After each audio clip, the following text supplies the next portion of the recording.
Apakah corona akan berdampak pada keadaan psikologismu? Permasalahan yang muncul bersamaan dengan adanya COVID-19 ini, yang mana mampu merubah kehidupan kita.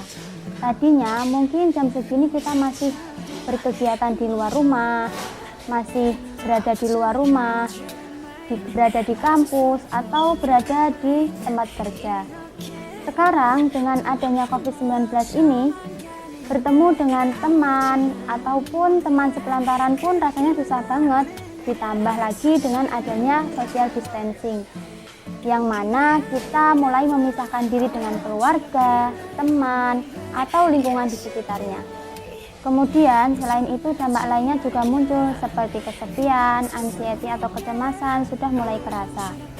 Selain itu pertanyaan-pertanyaan lain juga sudah mulai muncul seperti kapan kita dapat mulai beraktivitas kayak dulu lagi, kapan lingkungan kita mulai normal kayak dulu lagi, dan kapan kita bisa menikmati suasana tanpa menggunakan masker kayak dulu lagi.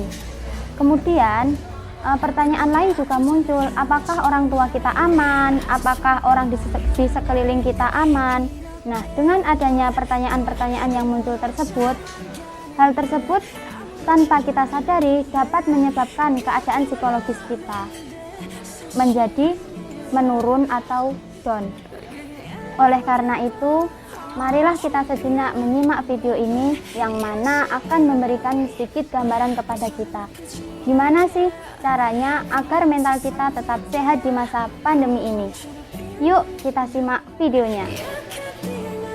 Dalam kondisi pandemi saat ini, banyak orang yang mereka itu rela membuang sisi kemanusiaan mereka demi untuk dirinya sendiri gitu loh. Ya, kayak contoh, kita melihat balik masa lalu ya, ketika 2020 awal virus corona masih gencar-gencarnya itu. Nah, banyak kan orang-orang pada nimbun masker, mereka nimbun hand sanitizer, bahkan sampai harganya itu melonjak pesat. Nah, fenomena panic buying ini tuh yang menyebabkan kecemasan berlebih pada masyarakat gitu.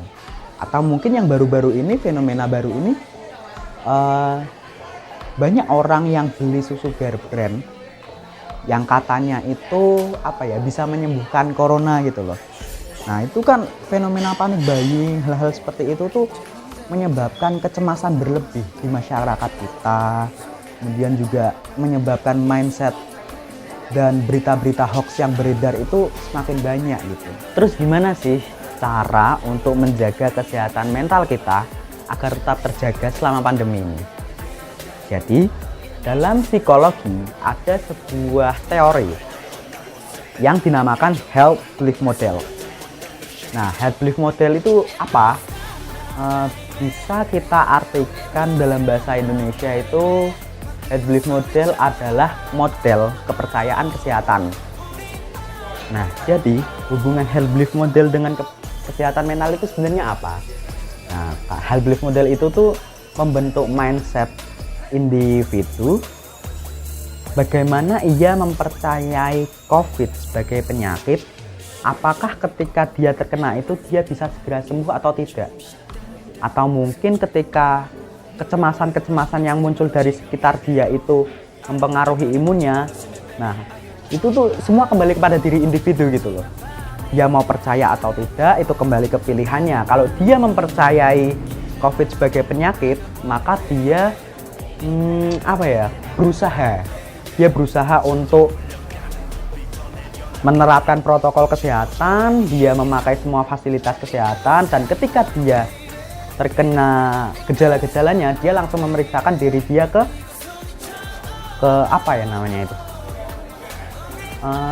itulah fasilitas kesehatan gitu, seperti itu. Nah, Health Belief Model sendiri itu dibagi menjadi 4.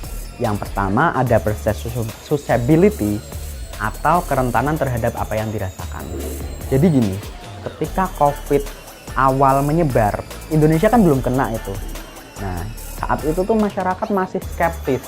Emang ada ya wabah yang demikian rupa sampai mengubah dunia?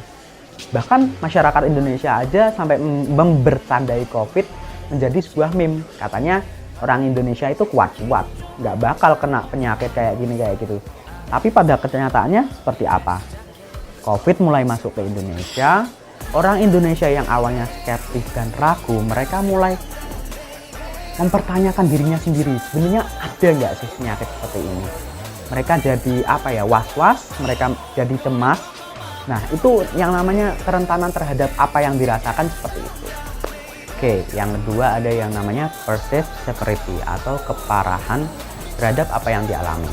Nah, masyarakat Indonesia itu menganggap bahwa gejala-gejala dari COVID sama seperti influenza, ya batuk, pilek. Nah, sebenarnya ini bisa menjadi bumerang, tapi juga bisa menjadi hal yang positif gitu untuk sebagian masyarakat.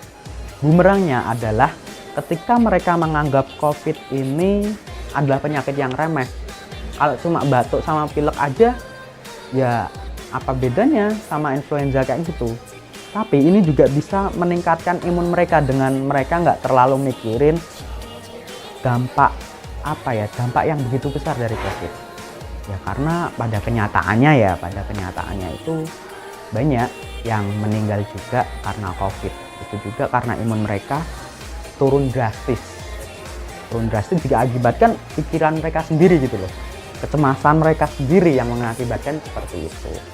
Nah, yang ketiga ada yang namanya perceived barrier of action atau hambatan dari tindakan yang telah dilakukan. Nah, hambatan-hambatan itu tuh bisa berupa usia, jenis kelamin, terus kesehatan. Nah, kayak kayak misal mindset mereka yang masih muda dengan yang lebih tua itu tuh kerentanan terkena penyakitnya pasti lebih rentannya lebih tua karena imun mereka udah drop gitu. Nah, yang terakhir ada call to action atau isyarat untuk melakukan tindakan. Nah, jadi ini kembali ke pilihan kita. Misal kita merasakan gejala-gejala yang muncul, apakah kita akan mengambil tindakan untuk segera memeriksakan diri ke dokter, atau mungkin kita lebih memilih untuk mengabaikannya. Nah, semua itu akan kembali ke diri kita. Pemerintah mengadakan PPKM, PSBB, itu semua kembali ke kita. Apakah kita akan menjauhi kerumunan atau kita menjaga kerumunan. Nah, itu semua kembali ke kita juga sendiri. Karena pada dasarnya hal itu nanti akan berefek pada keluarga terdekat kita, tetangga kita. Kita nggak tahu kan kalau misal ada virus yang mungkin nempel kita dan menular ke orang lain, nah kita kan nggak tahu. Jadi itu semua kembali ke kesadaran kita sendiri gitu. Nah, melalui pertimbangan dari berbagai macam faktor tersebut, individu bisa lebih yakin apakah dirinya rentan terkena COVID atau tidak. Nah, gitu. Nah, sebelum saya tutup, ada sedikit pesan saya gimana sih untuk mencegah stres selama kegiatan pandemi ini. Bukan kegiatan, maksudnya ketika kita PPKM atau apa sama pandemi ini kan kita kan di rumah semua nih. Nah, gimana sih cara untuk mencegah stres? Yaitu dengan sarapan. Nah, kenapa sih sarapan? Jadi sarapan itu ada masing-masing singkatan dari hurufnya ya. S yang pertama yaitu seimbangkan antara pekerjaan dengan hiburan. Kemudian A, analisis informasi tentang COVID. Maksudnya kita bisa memilah mana yang hoax dan mana yang fakta mengenai berita tentang COVID ini. Tuh. Nah, kemudian ada R yaitu rancang kegiatan-kegiatan yang menarik bersama dengan keluarga di rumah. Kemudian A, adaptasi kebiasaan baru yaitu 5M. Jaga jarak, mencuci tangan, memakai masker, menjauhi kerumunan, dan yang terakhir membatasi mobilitas. Oke, yang selanjutnya ada P yaitu pahami penyebab-penyebab stres atau yang membuat Anda tertekan ketika pandemi ini. Terus kemudian ada A, atur gaya hidup sehat.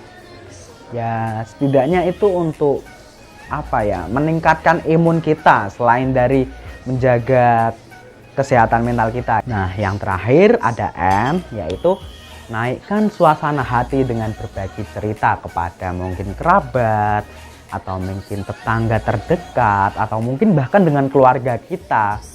Untuk kalian yang mungkin jarang jumpa dengan keluarga kan, mungkin ini momen yang tepat buat saling bercerita, bercengkrama gitu. Untuk menaikkan suasana hati, imun kita selama pandemi ini. Ya mungkin cukup sekian sharing dari kami. Semoga bermanfaat untuk kita semua. Stay safe and keep healthy. Ya, salam kesehatan mental.